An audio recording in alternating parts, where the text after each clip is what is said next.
that have been abused growing up can read a room very easily.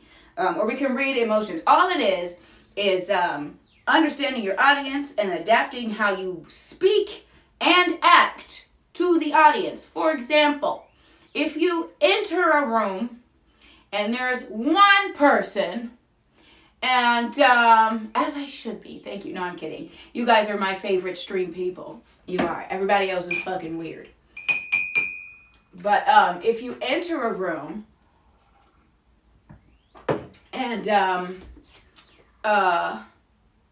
everybody else is talking about cheeseburgers, right? And chicken and food. And you start automatically speaking about cars. That's not necessarily bad, but it's weird. And it's going to attract attention to you. And a lot of people think that that's good attention, and it's not. That's weird attention. Everybody's probably looking at you like, so what does this have to do with burgers? Does this have anything to do with food? Do you eat food in your car?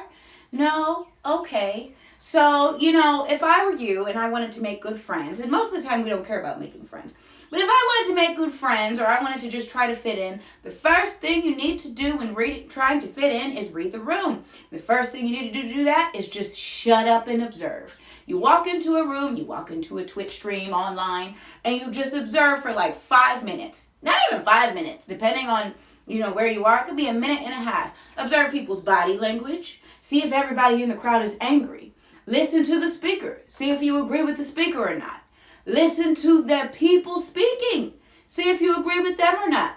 That might not be the room for you. And that's okay. Because then you just leave.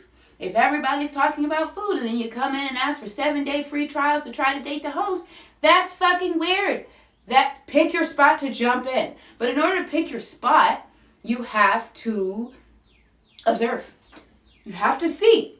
You have to listen. You need to listen actively as well. You need to understand what people are saying. You're paying attention to what's being said, and you're paying attention to the meaning behind what's being said. So a lot of people that have autism, it's hard for us to understand nuances and things. Damn it, learn it. I'll teach it to you a little bit because I had to learn it. People that talk with if they're talking like this, but they're talking about a movie that you like, they probably don't like that movie. If they're screaming and hollering and crying and whatever about something, they're probably sad. Google what you don't know if you don't know it, and wait and shut up and see how everybody else reacts. I've done it at funerals, and I know it's so fucking embarrassing, but I've done it at funerals.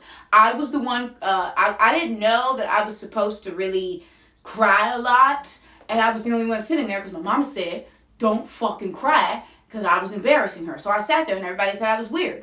And I was like, well, my mama said, don't listen to your mama. That should be number 3. Don't listen to your mama all the time. Unless your mama knew what she was talking about. If people are speaking energetically and interrupting each other, we do that on here all the time because we like to speak back and forth. We're supposed to. Then it's okay to do that.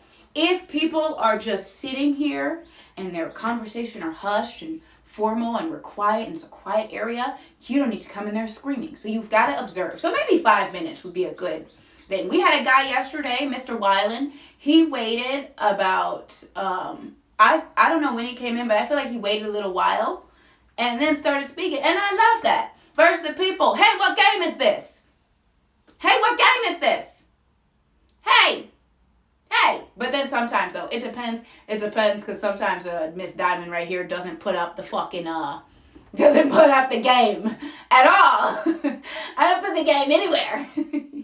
Yesterday, no, the day before, it said games and demos, and it didn't say it in the title, and it didn't say it anywhere. Oh, well, eventually I'll say it. Context matters as well. I think that's number 3 or number 4. If it's is it a formal conference? Is it a casual hangout? Or is it a family celebration? The setting and purpose will influence the dynamics. If you are at a formal dinner and you don't know these people, be quiet for a little while. Introduce them. Don't be silent. Never walk in and be absolutely silent. You look like a serial killer. But walk in, introduce yourself quietly, and then just wait. See how they act. If it's formal, your voice should probably be just like this. You never want to be the loudest person in the room, ever. Because that's going to attract all the attention to you. And never in a good way, unless you're like the speaker. And even still, some of the best speakers let their audience speak. What did you do all day? That was her snoring. Number 4, notice group dynamics. Who's the center of attention? Who's listening more than speaking? Observing dynamics between individuals and groups can help you identify power structures, alliances, and possible conflicts. So I listened to this one podcast guy, or no, I think it was that guy that wrote the 48 Laws of Power, which, by the way, who read that book and didn't know that all of that was common sense? The Art of Seduction, all of that was common sense, and I feel like everybody knows that, but we're all just going, oh my God, it was so, that's manipulation at its core. Everybody knows that. You just don't know that you know it, but you know it. Now he put words to it, but okay. If you don't know that, though, you should read the book. But if you see, like when you walk into a job, not interview, but let's say it's your first day at the job, and you've got a boss there or a supervisor, and you see them talking to somebody, and then you see 2 people over here kind of snickering and laughing, and you see 2 people over here really kissing ass, and then you see people over here just chilling. You want to really pay attention to the group dynamics, because one, unless you're like a kiss ass, then go ahead, join with the kiss ass, but you probably don't want to do that because they're going to try to throw you under the bus. You don't want to be with the little goofballs that are making fun of the boss, but know that if you need to, the premise of the book is how to, basically understanding how people work and how to manipulate people. But like, and they say it's banned in prisons, which to me is crazy because prisons are full of manipulators. So how the fuck do they not know that? These are things that they know. I think that's a lie. There's no way that book is banned in prisons. All prisoners know how to manipulate, or 99% of them. The fuck? So, but it's supposed to be like a hack to manipulating or understanding manipulation at all in power dynamics. And, let's say you want to be a powerful leader. Maybe you want to read that book. But if you want to be a powerful leader, a lot of times you already know that shit. Like there's no way you go to prison, especially for a long time, and you didn't manipulate while you're in there, or you don't know that. Like there's no way. If you don't know how to manipulate and you've been in prison for more than 30 days, you're dead. You died. So there you go. Everybody does. That's how you survive. Now some people, I don't know who, I have no idea who, take it a little bit far. Some people, some crazy people. And some people really are naive. Some people really are. And that's not their faults. So, and that's a good thing. You shouldn't want to manipulate people. That was it. Well, that's not bad. Actually, I was thinking, hold on. And Sigmund Freud is the therapist, not the black man. What's the other man? The one with the afro. Thomas? No. Thomas something. Frederick Douglass. That's what I was thinking of. Yeah. Well, that's not a bad book to read. But I just feel like with manipulation books, if you read that book and are shocked, this class is for you.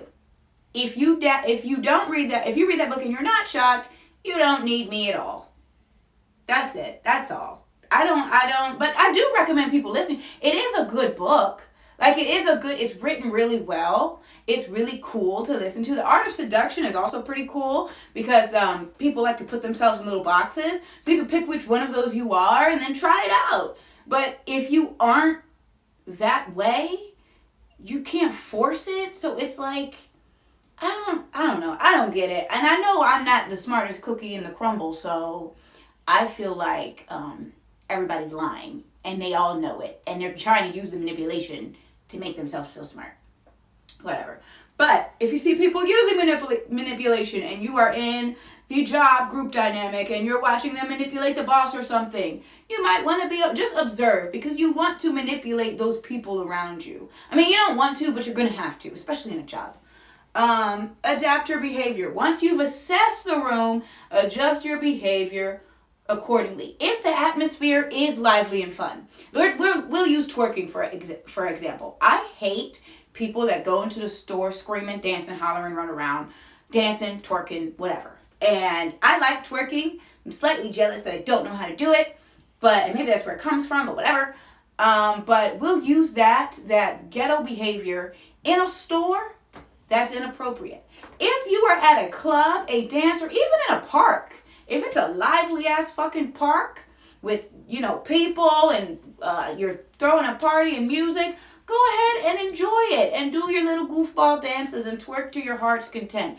But if you're in a store, even a Walmart, if you're in a store, you don't have to do that. If you are in a dinner, you don't have to scream at the top of your lungs. If you're in a classroom, you don't have to scream and jump and holler over desks. The people that draw the most attention to themselves always are the most insecure. Anybody that's drawing a lot of attention to themselves loudly and obnoxiously, it's because there's something in them that they feel like everybody can see. So what they do is they make their voice really loud or their actions really boisterous. They'll do this and make you see them. That way you won't see them. And then all that does is make us look at you like, so what the fuck is wrong with you? There's something wrong with you. Yeah. So it's just calling bad attention to themselves. And number 6, trust your intuition. If you're in somewhere and your gut sensors are going, run, run, run. These people are bad. These people might be Nazis. Like, okay, this happened to me before. I didn't know. But I had a friend. She wasn't like a Nazi, but she was a racist. But I didn't know that. She just used to say off things. And I was like, whatever. And then she took me to hang out with her other friends. And my gut was like, this is just a little bit odd. This is just they really, really, really don't like anybody. I was like, maybe they're just antisocial. No, they're Nazis. I mean, they weren't like neo-Nazis or Nazis, but they were like right there. And I was like, oh, but stupid me, I went anyway. And they were kind of looking at me like, oh, but because I'm diamond. And you remember what I used to look like. I'm about 7 shades darker than I ever was. And this is a tan that I'm going to keep for life. But they kind of looked at me and they were like, yeah, you agree with us. And I was like, I don't know what I'm doing here. But sure, so I can get myself out of this situation. And when you're in a situation like that, trust your instinct, trust your intuition. You need to agree to whatever it is to get the fuck out of there. Go ahead and do that. Like not Hail Hitler Nazis, but like,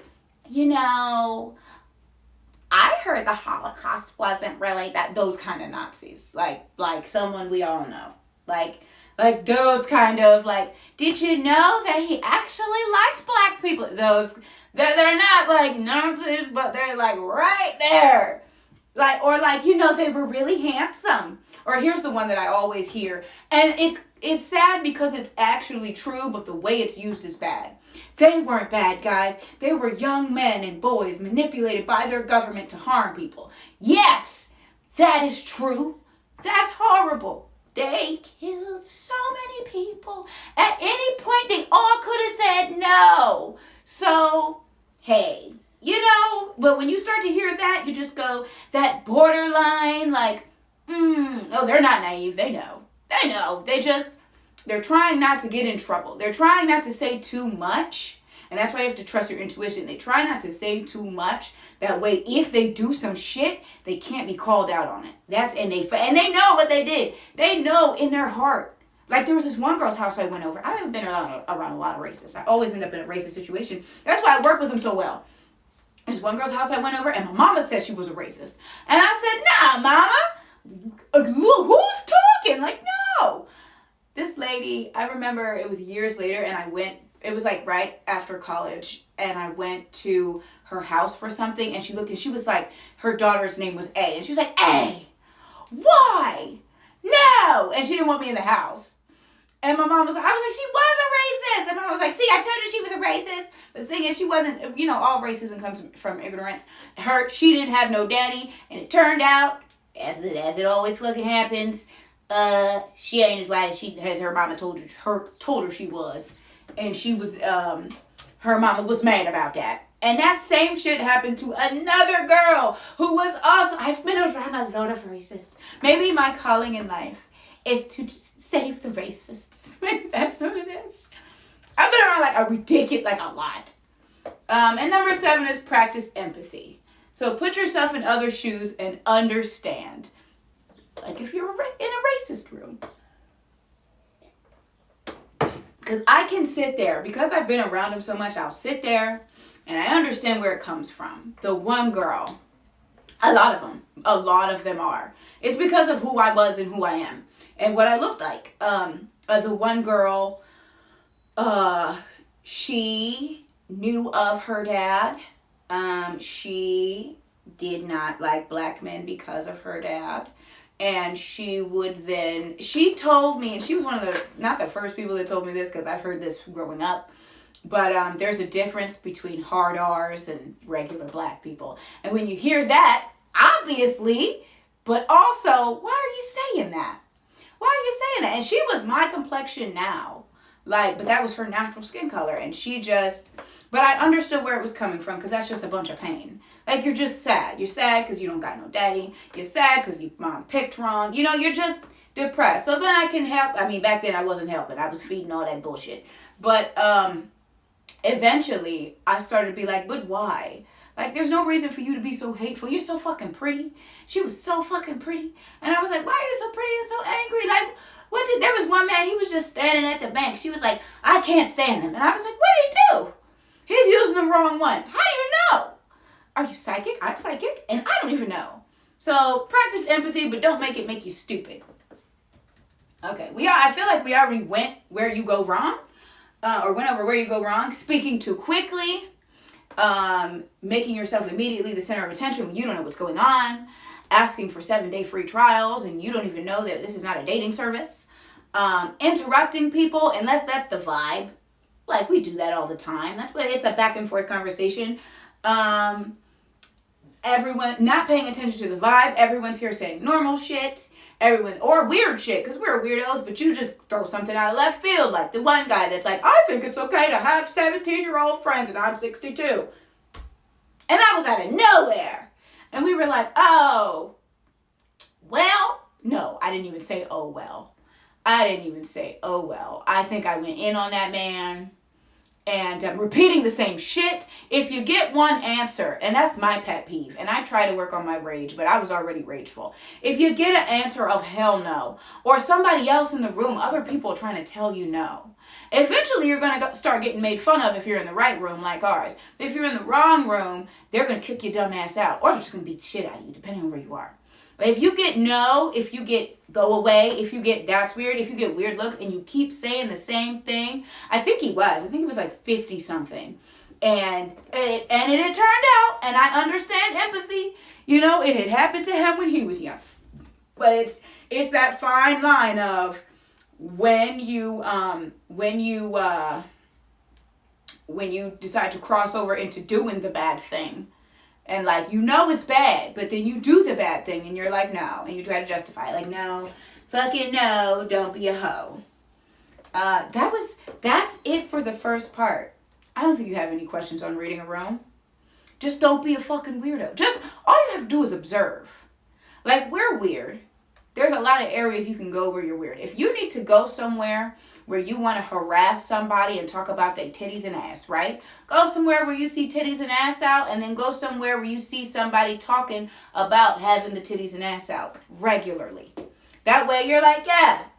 If you go somewhere and you see titties and ass out, but nobody's talking about it, maybe that's not the room for you. Or maybe you can make a one-off comment. Hi, Dr. Dick. You make a 1 or 2 off comment. Ha, strokes aside, whatever. But don't be weird.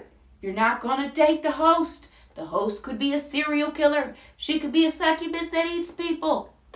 You never know. You know? Okay. I feel like I'm going to clip this one, 28 minutes, this whole thing, and hopefully we'll help somebody. I think he ran away, though. Yeah, there's a lot of rooms full of titties and ass that are beautiful, and they welcome that type of attention because that's what they're there for. Cool. The second part is the first date.